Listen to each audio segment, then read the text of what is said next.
Good morning. Good morning, my young fellows.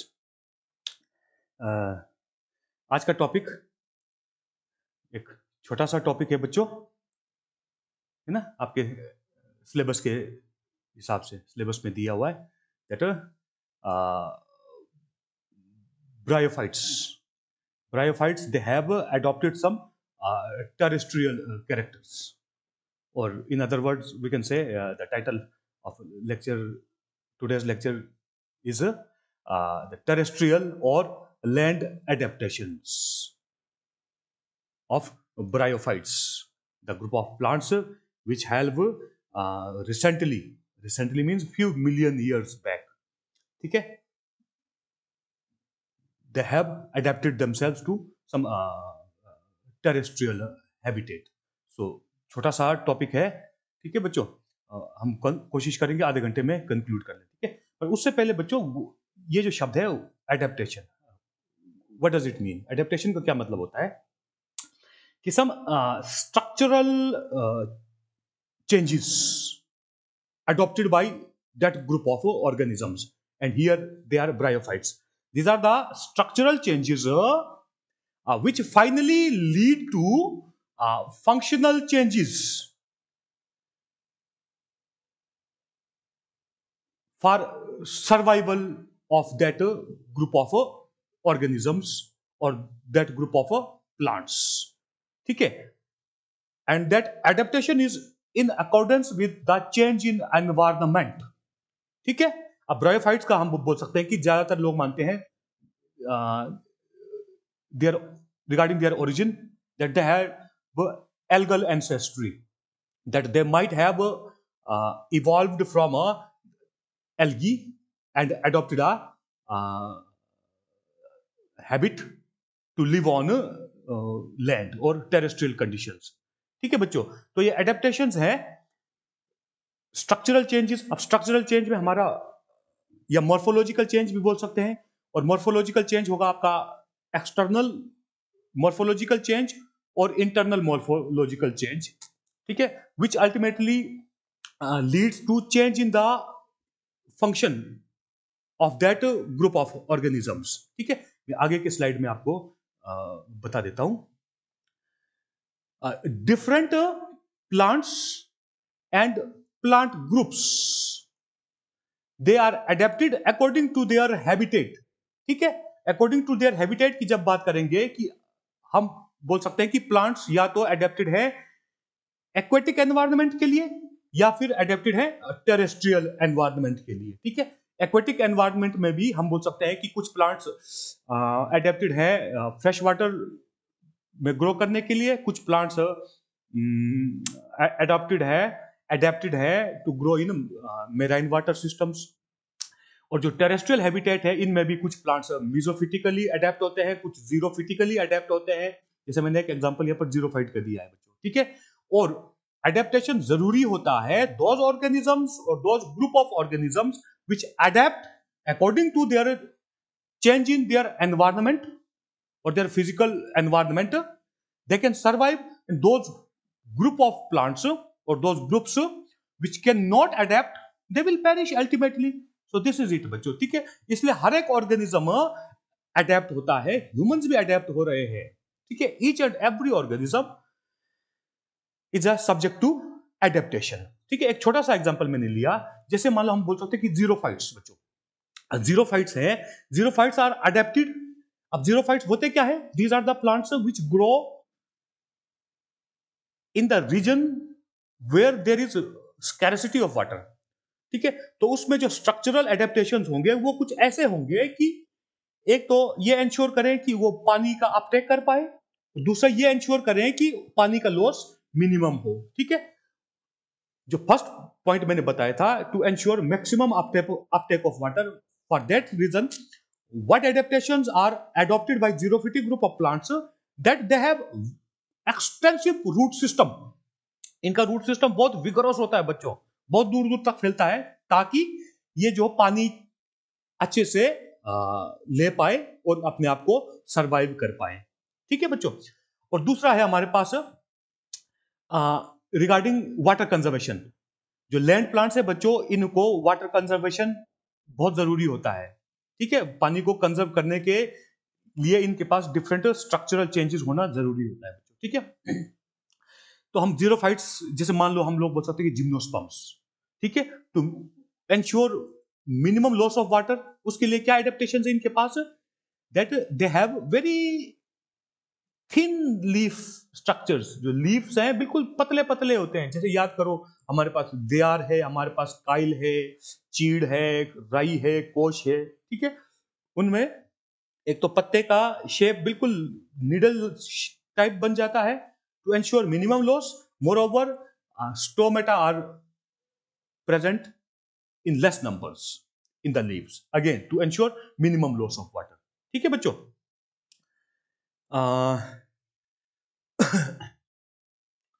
अब एक और बात बताता हूं, जो एडेप्टेशन है ये इंडिविजुअल प्लांट भी शो करता है, या इंडिविजुअल ऑर्गेनिज्म या ग्रुप ऑफ ऑर्गेनिजम्स भी एडेप्टेशन शो करते हैं।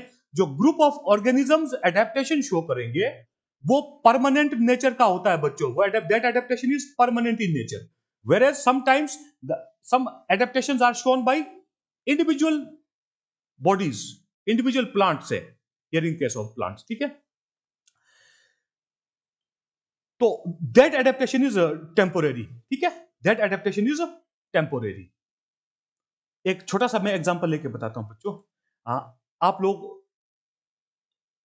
लोगों के पास खेत है, लोग फसलें उगाते हैं, ठीक है, कुछ कुछ प्लांट्स होते हैं जिनको हम वीड्स बोलते हैं। अगर आप लोग देखोगे कि कोई वीड कहीं ओपन जगह में उग रहा है, ओपन प्लेस पे, ठीक है, तो एक सर्टन हाइट अटेन करता है, ठीक है, लेकिन अगर यही वीड कहीं खेत में उगाया, मान लो आप लोगों ने छल्ली के बीच में उगा दिया, गेहूं के बीच में उगा दिया, उस सूरत में क्या होता है, दैट वीड इलोंगेट्स, वो काफी लंबा बॉडी बना लेता है, किस लिए, ताकि वो बाकी वेजिटेशन के ऊपर आ पाए और ताकि वो सन रेडिएशंस को एक्सप्लॉइट कर पाए, ठीक है, क्योंकि वो बाकी पौधों के नीचे नीचे दबा रह जाएगा तो वो खत्म हो जाएगा, ठीक है। और अगर ये अपने बॉडी को लंबा करके बाकी पौधों के ऊपर आ जाता है, सोलर रेडिएशन के डायरेक्ट टच में, कांटेक्ट में आ जाता है, और जिसकी वजह से उसका सर्वाइवल एंश्योर हो जाता है, ये भी एक एडेप्टेशन है बच्चों। लेकिन इस तरह का एडेप्टेशन एक टेम्पोररी एडेप्टेशन है, ठीक है, हम नहीं बोल सकते कि this is the adaptation shown by the entire group. Entire group of organism का मतलब हो गया कि वो स्पीशीज पूरे संसार भर में जो फैला हुआ है, ग्लोबल डिस्ट्रीब्यूटेड है, ठीक है, तो उस सूरत में वो एडेप्टेशन टेम्पोररी रहता है बच्चों, ठीक है। जबकि जो ग्रुप ऑफ ऑर्गेनिजम्स हैं, जैसे हम बोल सकते हैं कि gymnosperms found throughout globe, they are always xerophytic in nature, ठीक है, or in other words we can say that gymnosperms are adapted to water scarcity conditions। so this is it बच्चों। जो बाकी बहुत सारे पॉइंट समझाने को नहीं है, जहां जहां समझाने का जरूरत होगा मैं समझाता रहूंगा, ठीक है, और मुझे लगता है कि अब एक एक करके हमको एक एक स्लाइड आगे को चलाना पड़ेगा, है ना बच्चों। These adaptations are morphological as well as physiological और functional। इस पॉइंट पर मैं थोड़ा सा एक और प्रकाश डालना चाहूंगा। मान लो, जैसे फिर से बात करते हैं, जिम्नोस्पर्म्स की बात लो, ठीक है, जीरोफाइट्स है जो, ठीक है, उनका एक स्ट्रक्चरल चेंज, बहुत सारे स्ट्रक्चरल चेंजेस हैं, एक मैं डिस्कस करना चाहूंगा कि जैसे उनके पास है एक्सटेंसिव रूट सिस्टम। तो एक्सटेंसिव रूट सिस्टम है वो एक उनका स्ट्रक्चरल चेंज है, ठीक है, that results into functional change. The structural adaptation finally leads to functional change. और फंक्शनल चेंज क्या है, that they ensure maximum uptake of water. Similarly हम बोलेंगे कि जीरोफाइट्स एडेप्टेड है to minimise loss of water. तो स्ट्रक्चरल चेंज क्या आया बच्चों, कि पत्ते नीडल शेप बन गए, पत्ते इस तरह से अडेप्ट हुए हैं कि उनके पास मिनिमम सरफेस एरिया रहे ताकि वाटर लॉस को मिनिमाइज कर दिया जाए, ठीक है। और फंक्शनल चेंज क्या आ गया, water loss has been minimised, ठीक है। So again these morphological changes and structural changes और द फिजियोलॉजिकल चेंजेस और functional changes, these are synonymous to each other. एक सिक्के के ये दो पहलू हैं, एक दूसरे के पूरक हैं, हम ऐसा कह सकते हैं। ठीक है। Bryophytes, which are considered as most primitive land plants, also have adopted some morphological and anatomical characters on the basis of which they live successfully under terrestrial conditions. तो सबसे पहला जो एक एडेप्टिव फीचर लेंगे ब्रायोफाइट्स का, जो उनको aquatic plant से अलग कर सकता है, जैसे उनका एंसेस्ट्रल मेंबर्स से not ancestral members from aquatic environment. ठीक है, वो कैरेक्टर्स, उनमें सबसे पहले आएगा हमारे पास राइजोइड। तो राइजोइड को समझाने के लिए एक और टर्म लेना पड़ेगा हम लोगों को, roots. What is the function of roots? Roots take water along with minerals. This is one function of roots. Secondly, they keep the plant anchored to ground, to substratum.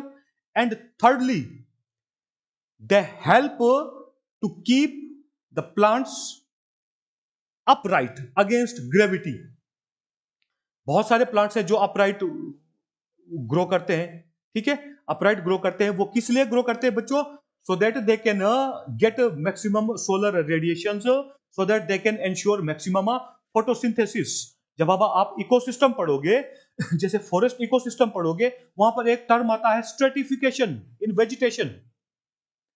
Stratification. Stratification का क्या मतलब है कि एक forest ecosystem में कुछ बहुत large trees हैं, फिर कुछ उससे छोटे ट्री फॉर्म्स हैं, फिर उससे कुछ छोटे ट्री फॉर्म्स हैं, फिर श्रब फॉर्म्स हैं, फिर हर्बेशियस फॉर्म्स हैं। So these are the different strata.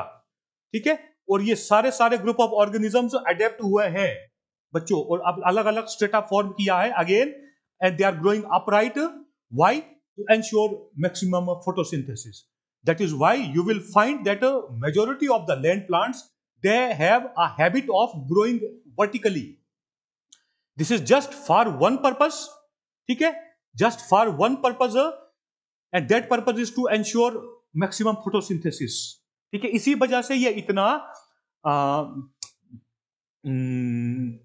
Energy खर्च करके वर्टिकली स्टैंड करते हैं। एनर्जी खर्च करने का मतलब ये बताता हूं बच्चों, they are working against gravity when they are standing erect. ठीक है, तो कोई भी ऑर्गेनिजम्स के लिए हम बोल सकते हैं कि जब वो ग्रेविटी के अगेंस्ट काम कर रहा है तो उसको एक्स्ट्रा एनर्जी एक्सपेंडिचर करना पड़ता है बच्चों। ठीक है, so plants are also doing for only one purpose, to get maximum solar radiation, so that they can synthesise their organic food to maximum level.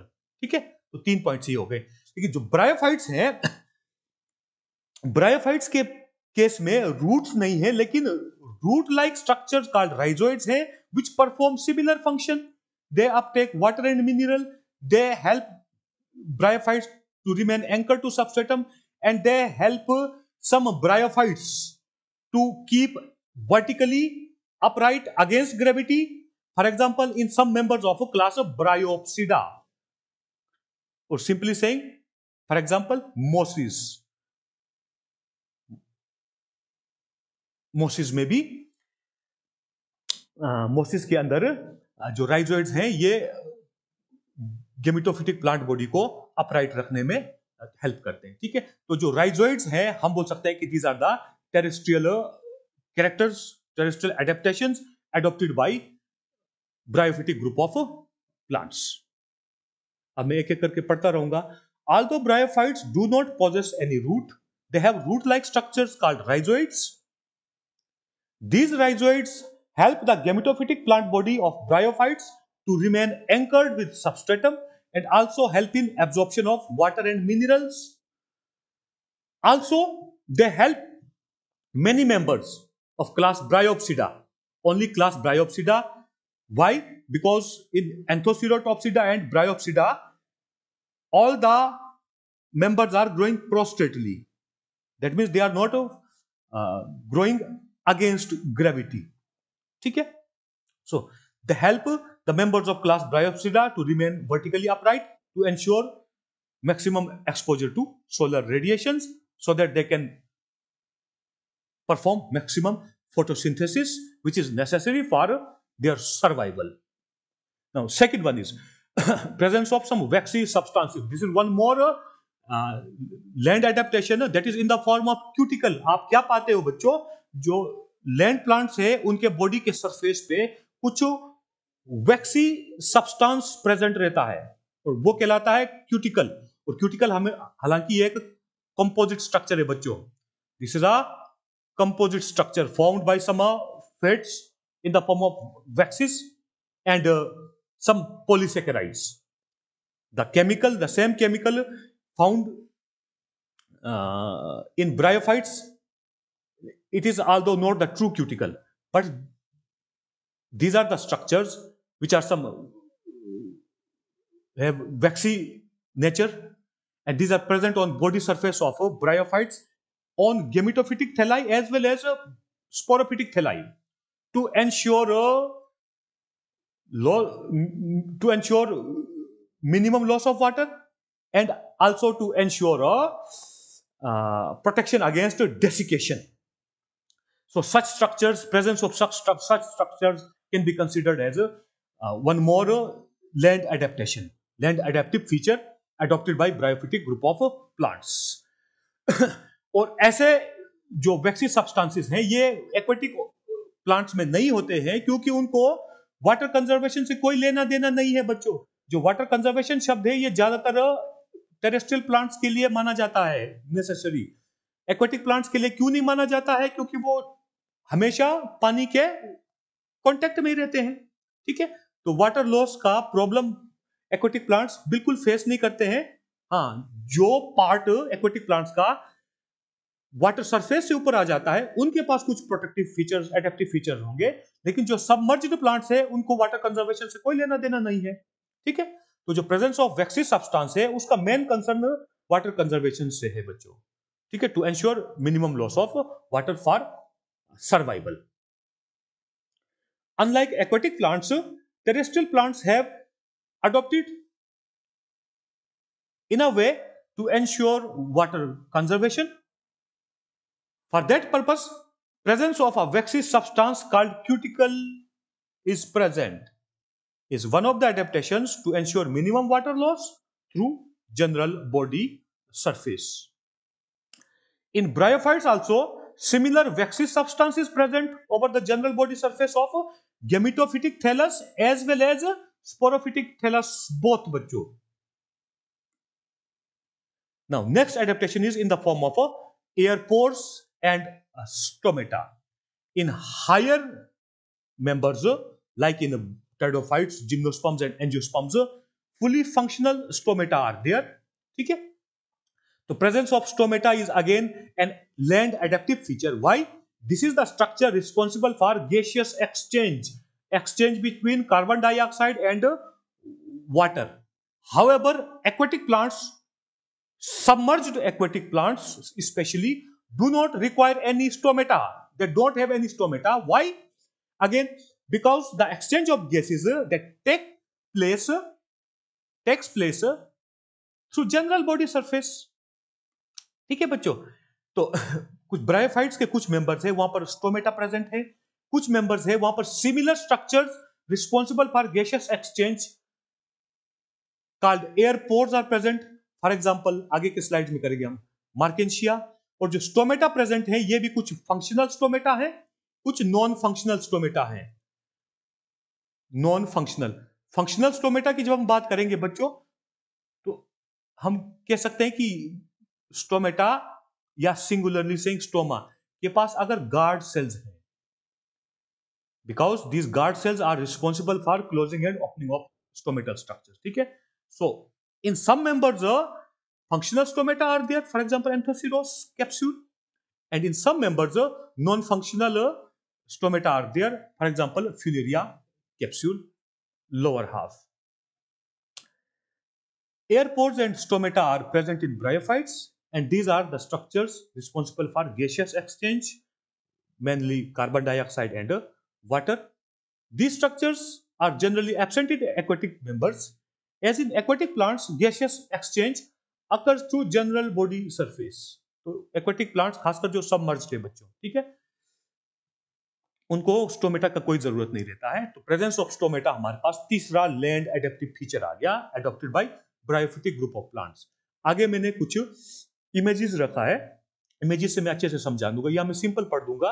Air pores are present in Marchantia, these are the structure similar to stomata in function, that is they are meant for gaseous exchange. ठीक है, तो stomata present है guard cells with guard cells, for example in Anthoceros capsule in the lower half, ये upper half में कहीं भी नहीं है। अच्छा बच्चों, और जो स्टोमेटा है बच्चों, ये स्पोरोफिटिक प्लांट बॉडी में ही है, सिर्फ गेमिटोफाइट्स में कहीं स्टोमेटा नजर नहीं आएगा किसी भी ब्रायोफाइट में। ठीक है, second type is without guard cells, the stomata without guard cells, for example these are found in capsular region of Funaria in lower half in wall region. So this is it, air pores. These are the air pores present on dorsal surface of Markensia thallus, and these are meant for gaseous exchange, for giving out oxygen, a byproduct of photosynthesis, and taking in carbon dioxide to make this carbon nutrition, glucose say. ठीक है, so this is it. Second one is stomata. Stomata, this is the stomata. ये मैं इसका एक और image दिखाऊंगा। ठीक है, having guard cells, this is fully functional stomata are present on lower half of Anthoceros thallus. This is lower half. ठीक है, यहां पर दिख रहा है आप लोगों को, यहां पर दिख रहा है, एक यहां पर दिख रहा है।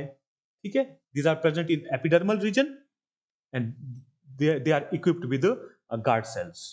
अब दूसरा एग्जांपल है हमारे पास Funaria, this is of Anthoceros. बच्चों हमारे सिलेबस में नहीं है एंथोसिरोस, लेकिन आप लोगों को समझाने के लिए ये इमेज मैंने ले लिया है। दूसरा एग्जांपल है हमारे पास फ्यूनेरिया कैप्सूल, फ्यूनेरिया का स्पोरोफिटिक प्लांट बॉडी। ठीक है, ठीक है, कैप्सूल के 3 रीजन होते हैं, this is theca, this is operculum, this is theca region, and this is apophysis region. Apophysis region, apophysis region जो आपका, जिसका एक्सटेंशन होता है एयर सैक से लेकर सीटा के शुरुआत, सीटा के खत्म होते तक, इस बीच में this region is called apophysis. So the non-functional stomata like structures are present in apophysis region or in the lower half of capsular body in the wall region. So this is it. So these are the structures called air pores and stomata adopted by bryophytic group of plants. So this is it बच्चों, ये Anthoceros का sporogonium का capsule reason का नजदीकी view है। एक stomata हमको यहां दिखाई दे रहा है, एक स्टोमेटा हमको यहां दिखाई दे रहा है, एक स्टोमेटा हमको यहां दिखाई दे रहा है। ठीक है, these are the structures meant for gaseous exchange which is absent in a submerged aquatic plants. Now one more feature, multicellular reproductive structures with enclosed, which are enclosed inside sterile jacket structures. ये आगे इनको मैं दूसरे lecture में share करूंगा। ठीक है।